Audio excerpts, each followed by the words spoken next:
प्रिय श्रद्धालुओं, आज महान संत स्वामी विवेकानंद जी की जयंती है, जन्मतिथि है।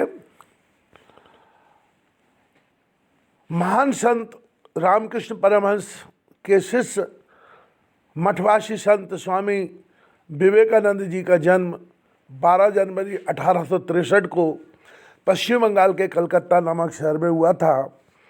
इनकी माता का नाम भुवनेश्वरी देवी और इनके जो पिता थे वो कलकत्ता हाई कोर्ट में वकालत करते थे और इनके पिता का नाम विश्वनाथ दत्त था। स्वामी विवेकानंद के बचपन का नाम नरेंद्र दत्त था। ये 9 भाई बहन थे और पिता की मृत्यु, जब विवेकानंद अत्यंत छोटे थे तब पिता की मृत्यु हो गई।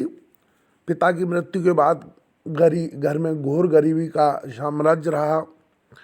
विवेकानंद बचपन से ही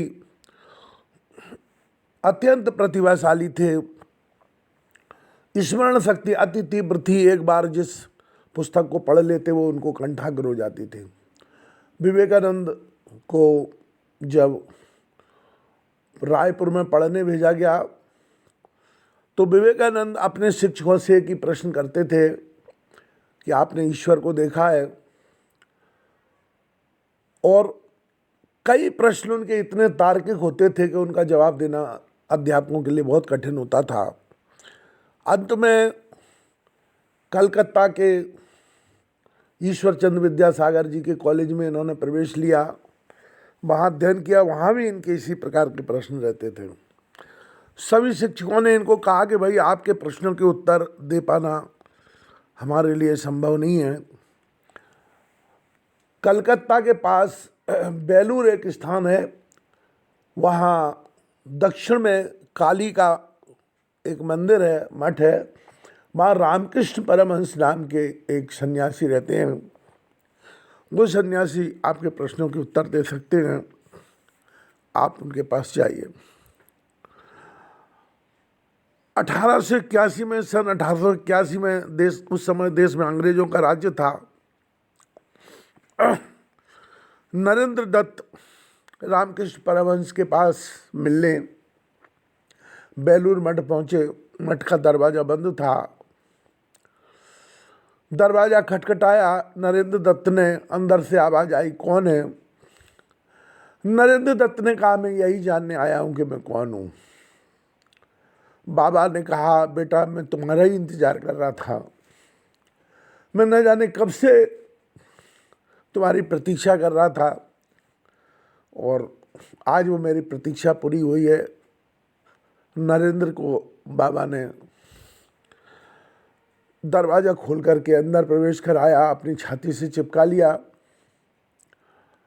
और नरेंद्र ने पहुंचते ही बाबा से वही प्रश्न किया कि बाबा तुमने परमात्मा को देखा है, ईश्वर को देखा है? रामकृष्ण परमहंस कहने लगे, बेटा मैंने ईश्वर को देखा है और ऐसे ही देखा है मैं जैसे तुम्हें देख रहा हूँ। बाबा तुम मुझे ईश्वर को दिखा दोगे? हाँ बेटा मैं तुम्हें ईश्वर को जरूर दिखाऊंगा। और रामकृष्ण परमहंस ने विवेकानंद को ईश्वर का अनुभव करा दिया। उसके बाद विवेकानंद रामकृष्ण हंस के शिष्य बन गए। रामकृष्ण परमहंस के साथ मठ में रहने लगे। रामकृष्ण परमहंस की मृत्यु के पूर्व रामकृष्ण परमहंस ने जो कुछ तप किया था और तप करके प्राप्त किया था वो अपने योग्य शिष्य नरेंद्र को समर्पित कर दिया। और बाद में नरेंद्र नाथ दत्त जो बालक था उसका नाम स्वामी विवेकानंद हुआ। रामकृष्ण परमहंस के देह छोड़ने के बाद ये रामकृष्ण परमहंस के उत्तराधिकारी बने और बाबा ने जीते जी इन्हें अपना उत्तराधिकारी घोषित कर दिया था। बाबा ने मृत्यु के पूर्व उनको कहा कि बेटा मैंने जो कुछ पाया है वो मैं समाज को नहीं दे सका, क्योंकि बाबा के गले में कैंसर था और कैंसर के कारण वो ज़्यादा बोल नहीं पाते थे। तो अब बेटा तुम्हें इस ज्ञान का प्रचार प्रसार सारी दुनिया में करना है। उस समय हिंदू समाज की अति दुर्गति ईसाई मिशनरियों ने कर रखी थी और हमारे धर्म को निंदा करते थे, सनातन धर्म की निंदा करते थे, कहते थे हिंदू अंधविश्वासी होते हैं, सांप की पूजा करते हैं, वृक्षों की पूजा करते हैं। देश में घोर गरीबी थी, गरीब लोगों को सताया जाता था, कुचला जाता था। इस सब स्थिति को देख करके विवेकानंद का हृदय द्रवित हो गया। विवेकानंद रोते रहते थे देश की हालत देख करके।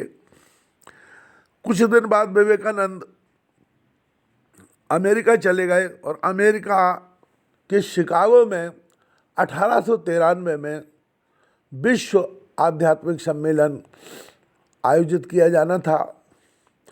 उसमें भारत से किसी प्रतिनिधि को बुलाया नहीं गया था।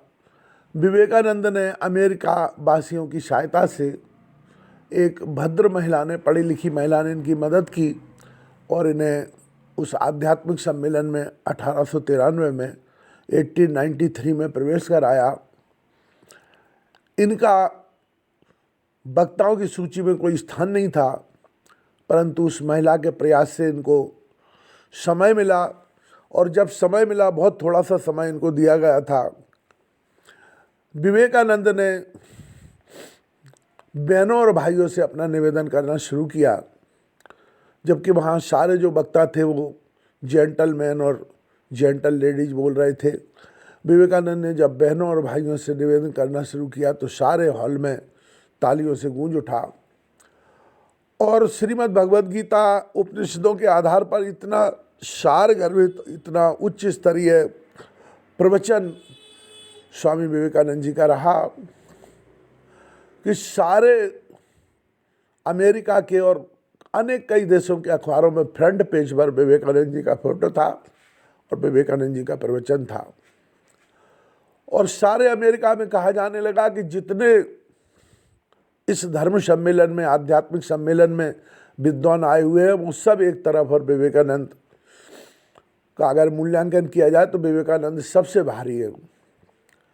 विवेकानंद अमेरिका, यूरोप का भ्रमण करते रहे। अनेक वर्षों तक उन्होंने सनातन धर्म के लोगों को वहाँ इकट्ठा किया, उनको अपने गौरव की याद दिलाई। इसी बीच में एक अंग्रेज भद्र लड़की उनकी शिष्या बनी बाद में चलकर, जिसका नाम भगनी निवेदिता हुआ। उस निवेदिता ने भी विवेकानंद जी के देश छोड़ने तक, आखिरी तक छाया की तरह स्वामी विवेकानंद जी का साथ दिया।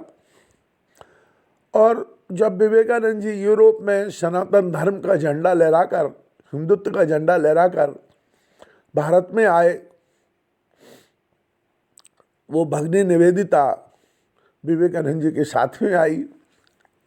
यहाँ विवेकानंद जी ने रह कर के और गरीबों के उत्थान के लिए काम किया। जातिवाद के, वर्ण व्यवस्था के घोर विरोधी थे विवेकानंद। विवेकानंद कहते थे कि इस जातिवाद और वर्ण व्यवस्था के कारण ही आज हमारे देश की दुर्गति हो रही है, जिससे हिंदू समाज पूरा छिन्न भिन्न हो चुका है, हिंदू समाज पूरा बट चुका है। विवेकानंद जी ने स्पष्ट शब्दों में कहा कि जब तक गरीबों का उत्थान नहीं होगा, जब तक गरीबों को मुख्य धारा में शामिल नहीं किया जाएगा, तब तक देश का उत्थान हो नहीं सकता है और इस देश को टुकड़े टुकड़े होने से भी बचाया नहीं जा सकता है। विवेकानंद ने वेदांत सोसाइटी की भी स्थापना की। रामकृष्ण, गरीबों की सेवा करने के लिए ही रामकृष्ण परमहंस की स्थापना विवेकानंद जी के द्वारा की गई। अनेक सन्यासी भी विवेकानंद जी से जुड़े, जिनमें प्रबोधानंद जी इत्यादि सन्यासी उल्लेखनीय हैं। इस तरह से विवेकानंद अपने जीवन की आखिरी सांस तक देश भर में घूम घूम करके हिंदू संस्कृति, सनातन संस्कृति, हमारा धर्म और आध्यात्म के लिए प्रवचन करते रहे, धर्म और आध्यात्म के लिए काम करते रहे।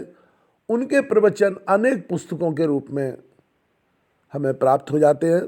भगवद गीता उनका प्रिय ग्रंथ रहा, हमेशा भगवद गीता को अपने साथ रखते थे। और इस तरह से विवेकानंद ने पूरा जीवन अपना राष्ट्र की सेवा में, हिंदू धर्म की सेवा में, सनातन धर्म की सेवा में समर्पित कर दिया। गरीबों की सेवा में समर्पित कर दिया। रामकृष्ण परमहंस रामकृष्ण मिशन के माध्यम से अनेक अस्पतालों की स्थापना कराई, विद्यालयों की स्थापना कराई, जिसमें गरीबों का निःशुल्क इलाज करने की व्यवस्था की या बहुत कम दामों पर इलाज करने की व्यवस्था की। इस तरह अपना सारा जीवन राष्ट्र को, सनातन धर्म को, सनातन संस्कृति को, हिंदुत्व को समर्पित करने के बाद बेलूर मठ में ही 4 जुलाई